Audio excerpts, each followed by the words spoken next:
Pemirsa, intens investigasi, mengejutkan. Mungkin kata itulah yang pas untuk menggambarkan kabar yang baru saja terungkap dalam biduk rumah tangga komedian Harabdu Thohar atau yang akrab disapa Bedu.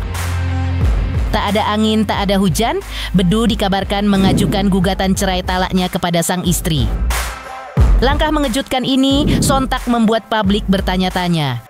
Apakah yang sebenarnya terjadi dalam biduk rumah tangga Bedu dan yang menjadi alasan ia akhirnya ingin mengakhiri biduk rumah tangganya dengan sang istri yang telah memberikannya 1 orang anak tersebut.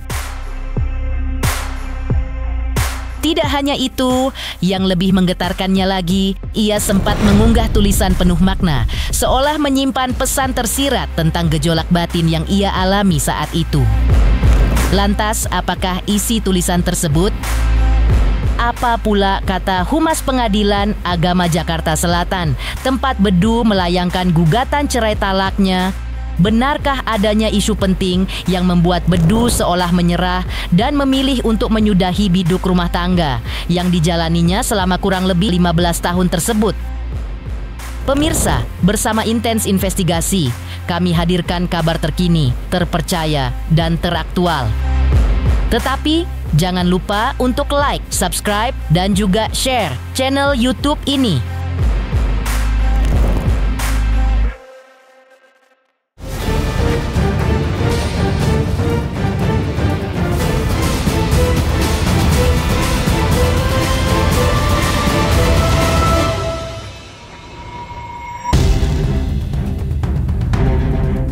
Seperti diceritakan sebelumnya, memang agaknya di tahun ini menjadi panen bagi sejumlah selebriti yang mengalami permasalahan dalam biduk rumah tangganya dan akhirnya mengambil sebuah langkah besar untuk mengakhirinya. Kali ini nama komedian dengan nama Harabdu Thohar atau yang akrab disapa Bedu pun menjadi salah satunya. Terungkap lewat Humas Pengadilan Agama Selatan, tempat di mana Bedu melayangkan gugatan cerai talaknya. Sang Humas mengkonfirmasi sudah masuk gugatan dengan inisial HT atau Harabdu Thohar dan lawannya yang berinisial IKA atau Irma Kartika Anggreani. Ada masuk ya perkara dengan pihaknya inisial pihak pemohon ya, HT. Terus lawannya inisialnya IK. Itu perkaranya. Di daftarnya tanggal 22 September 2025, sidang pertamanya nanti tanggal 30 September 2025. Cerai talak.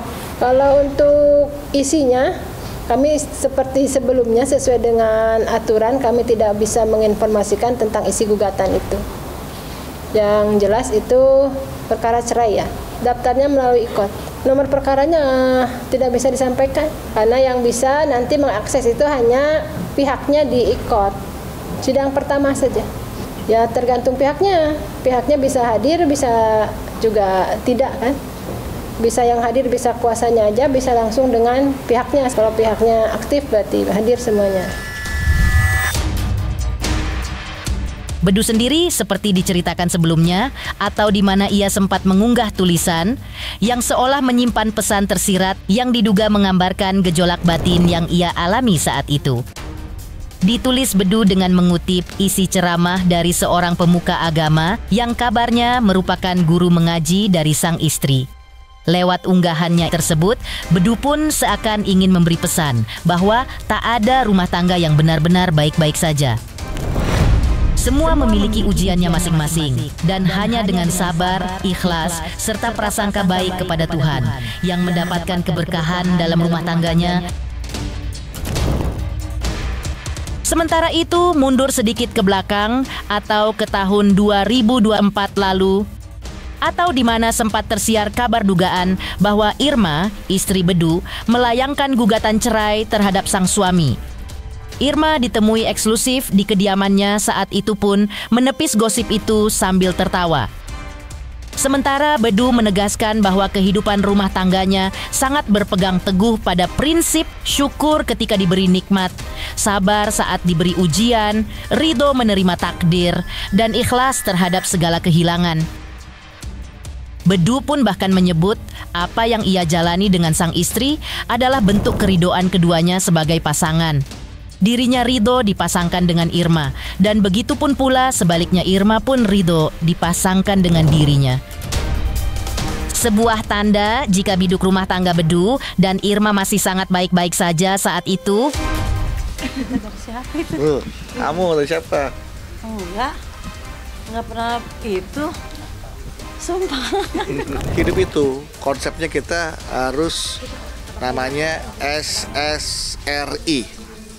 SSRI itu kalau kata Ustadznya dia ini Ahilman, SSRI itu adalah pertama, kalau kita dikasih nikmat kita syukur, dikasih ujian kita Sabar. Kalau kita kalau kasih takdir kita ridho. Kalau kita beramal kita ikhlas. Nah itu. Nah dalam kehidupan kita nih, ya kita berusaha untuk bersyukur apa yang kita dapatkan, bersabar apa yang jadi ujian buat kita, ridho apa yang menjadi takdir kita. Ini jadi pasangan aku ridho, aku jadi suaminya dia ridho, kan? Ikhlas sama apa yang telah kita kehilangan, apa yang kita amalkan, itu kita harus ikhlas. Nah itu yang aku coba terapkan kepada aku dan istri aku, gitu. Karena kan aku kan sebagai laki-laki, aku bilang sama dia, yang kamu ini tanggung jawab aku loh, gitu kan. Artinya tugas aku sebagai laki-laki bukan cuma menafkahi aja, bukan cuma ngasih nafkah duit, nafkah lahir, nafkah batin, tapi yang paling utama adalah tugas aku mencegah istri dan anak aku dari api neraka. Nah itu caranya gimana? Ya udah, ayo kamu jadi istri yang soleha aja, udah alhamdulillah cukup. Lebih jauh, Bedu pun sempat menegaskan, filosofi rumah tangga yang menurutnya harus dipegang teguh adalah rumah tangga yang saling bukan saing, saling menghargai, saling menghormati. Bedu bahkan menambahkan setiap masalah dalam rumah tangga pun pasti ada jalan keluarnya. Mengutip pesan almarhum Gus Dur, ada dua jenis masalah di dunia ini, ada masalah yang bisa diselesaikan, ada yang tidak, maka keduanya tak perlu dipikirkan terlalu berat. Irma pun sempat menimpali bahwa selama ini selalu mendampingi sang suami menghadapi berbagai ujian. Lantas mengapa hal ini bisa terjadi jika pondasi yang mereka pupuk sudah kuat dan bahkan ada prinsip-prinsip yang tertanam di dalamnya? Jadi kalau ada perdebatan ya kita harus saling lah. Rumah tangga itu harus saling, bukan saing. Saling apa? Saling menghargai, saling menghormati, bukan bersaing. Menunjukkan egonya, gue siapa, lu siapa, ya nggak gitu kan. Yang penting tahu porsi masing-masing.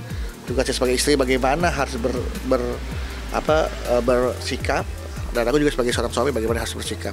Apapun masalahnya, seberat apapun masalahnya, ya kita pasrahin aja sama Allah. Karena menurut aku juga ya, kata almarhum Gus Dur, masalah itu cuma ada dua, ya.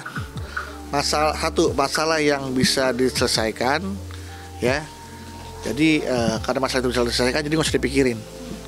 Nah, dua, masalah yang tidak bisa diselesaikan.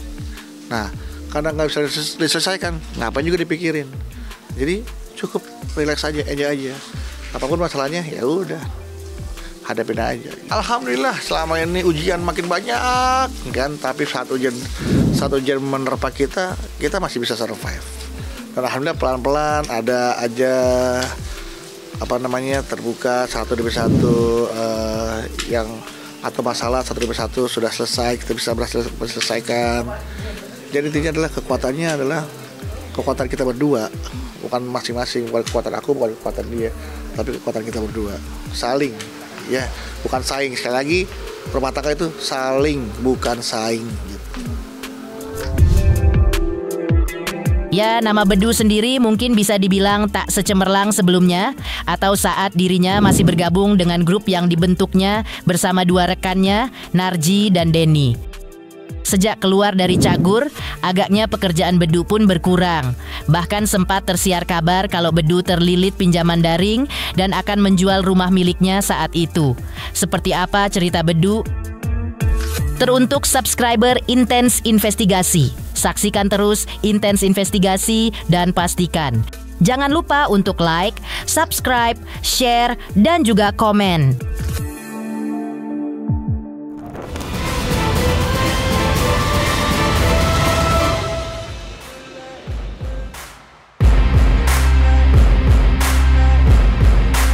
Seperti diceritakan sebelumnya, di mana karir Bedu mungkin tak secemerlang dulu, atau saat masih bergabung dengan grup yang dibentuknya bersama dua rekannya, Narji dan Deni. Sejak keluar dari Cagur, agaknya pekerjaan Bedu pun berkurang. Bahkan tersiar kabar kalau Bedu sempat terlilit pinjaman daring dan akan menjual rumah miliknya saat itu. Dikonfirmasi hal ini, Bedu saat itu pun membenarkah perihal rumah yang akan dijual, namun tidak terkait pinjaman daring. Dan lantas, Bedu pun bercerita sedikit terkait alasannya ingin menjual rumah. Seperti inilah cerita Bedu terkait kondisi perekonomiannya yang sedang menurun saat itu. Ya berawal dari pandemi ya, yang sudah mulai berkurang satu. Dari 3 pekerjaan tinggal 2 pekerjaan tinggal 1 pekerjaan tidak ada pekerjaan, tinggal undangan bintang tamu MC aja segala macam, ya kan. Sekarang juga bahkan untuk menyesuaikan supaya banyak rate yang tadinya saya sekian, saya turunkan sekian biar tetap intensitas saya ada gitu kan, berjuang lebih keras lagi gitu. Jadi ya inilah situasi dan kondisi yang harus saya hadapin sekarang. Jadi saya harus meridoi agar insya Allah, saya bersyukur apa yang Allah kasih sampai saat ini, sampai sekarang pada saya sangat bersyukur. Alhamdulillah ini masih jauh di atas kehidupan saudara-saudara kita yang lain yang mungkin bisa dikatakan lebih memprihatinkan lagi gitu. Karena berita inilah akhirnya membuat ini menjadi besar. Berita yang tidak benar akhirnya menjadi besar, ya saya harus luruskan bahwa ini nggak benar gitu. Tidak serupa, tidak sama, berbeda tapi linear gitu loh.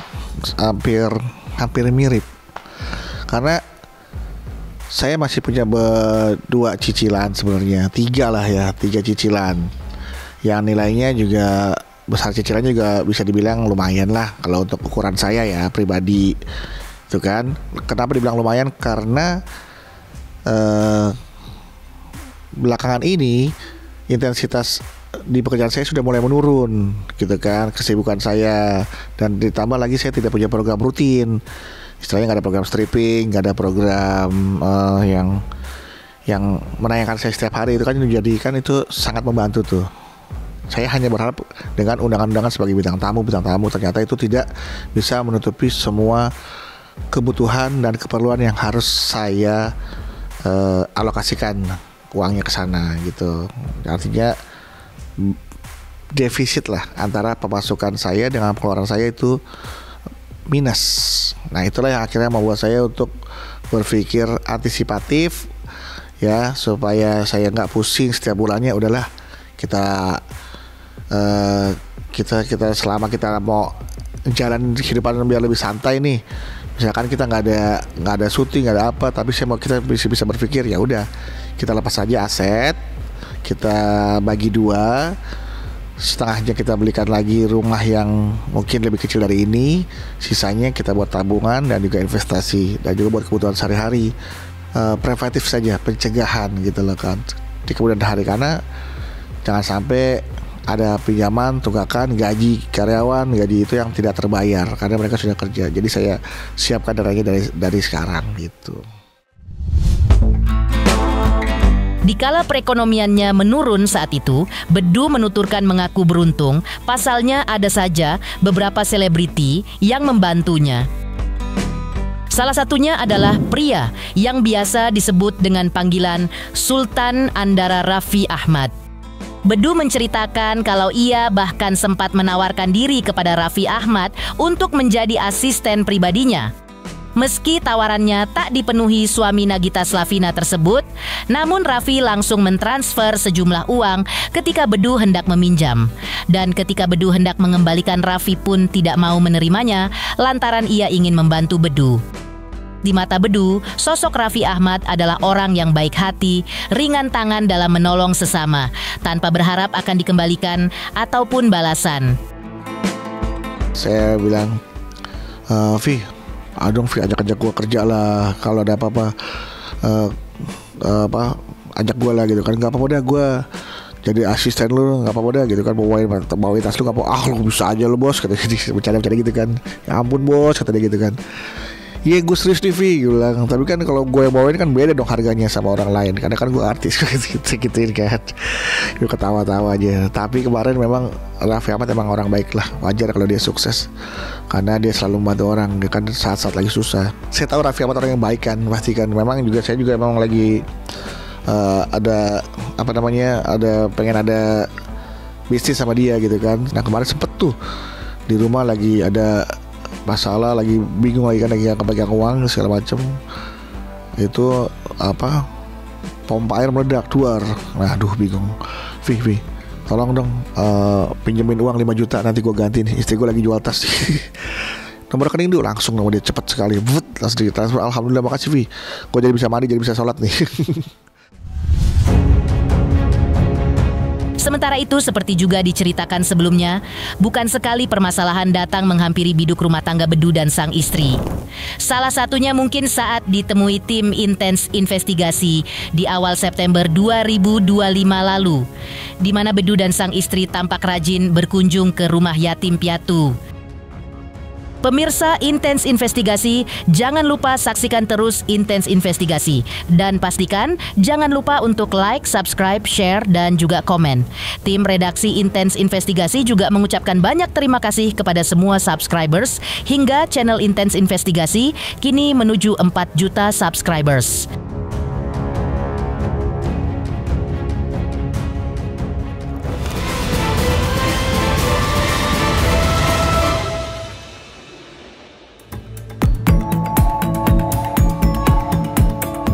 Ya, seperti diceritakan sebelumnya, bukan sekali permasalahan datang menghampiri biduk rumah tangga Bedu dan sang istri. Salah satunya mungkin saat ditemui tim intens investigasi di awal September 2025 lalu, di mana tampak Bedu berkunjung rumah yatim piatu dengan ditemani sang istri. Diceritakan Bedu langkah yang dilakukannya tersebut perlahan-lahan bisa mengembalikan semuanya lebih baik lagi, semua atas doa-doa dari para santri yang ada di sana. Ini Bedu lagi berada di rumah rezeki Jalur Langit bersama pasukan yatim Fatur Rahman. Nah di sini Bedu ngaji bareng sama beliau, Bedu ngaji bareng sama adik-adik yatim, bersama motivator juga ada Bonsur. Nah juga ada beberapa yang sedang memiliki hajat atau keinginan, sedang ijab kabul dengan anak yatim agar didoakan, ya, diijabah doanya, keinginannya oleh Allah Subhanahu wa taala. Kita akan belajar surat Al-Waqiah, utamanya memang buat kita ya, selain nanti itu akan menjadi syafaat buat menjadi beneran dalam kubur, dan juga menjadi syafaat ya di yaumil qiyamah. Nah, dan juga untuk di urusan dunia juga ini ada manfaatnya. Untuk buat yang lagi keliling hutang, kita berdoa bersama anak yatim, belajar surat Al-Waqiah ya. Sebenarnya Bedu juga nggak mau cerita ya, ini karena teman-teman minta. Dan alhamdulillah diizinin untuk disiarkan, karena dilibatkan jadi sekaligus disiarkan ya. Ini juga menimpa pengalaman Bedu juga gitu kan. Bedu hadir datang ke sini memang dalam kondisi yang ya bisa dibilang terhimpit lah ya Bunda ya, biasanya terhimpit. Dan alhamdulillah Bedu izin sama adik-adik, mohon keridoannya, mohon keikhlasannya yang ada di sini melalui ya metode rezeki Jalur Langit. Memohon kepada adik, yuk rayu Allah dengan doa-doa beliau-beliau ini, karena insya Allah tidak ada jarak antara doa mereka, doa beliau-beliau ini dengan Allah ya Bunda ya. Dan ya berharap kehimpitan, kesulitan yang sedang Bedu keluarga alamin bisa keluar dari, dan alhamdulillah pelan-pelan ketenangan sudah mulai hadir dalam hidup kami yang tadinya stres. Jadi minimal bahagia, pikiran lapang, tenang, fokus menjalani ibadah, terus bekerja juga dengan lebih fokus lagi. Gak ada pikiran tidur malam juga nyenyak. Pelan-pelan ya Allah dekatkan kita dengan orang-orang yang baik dan memberikan pertolongan, ditambah dengan doa-doanya. Alhamdulillah pelan-pelan sudah mulai terkabul doa-doa. Pemirsa Intens Investigasi, jangan lupa saksikan terus Intens Investigasi. Dan pastikan jangan lupa untuk like, subscribe, share, dan juga komen. Tim redaksi Intens Investigasi mengucapkan banyak terima kasih kepada semua subscribers. Hingga channel Intens Investigasi kini menuju 4 juta subscribers.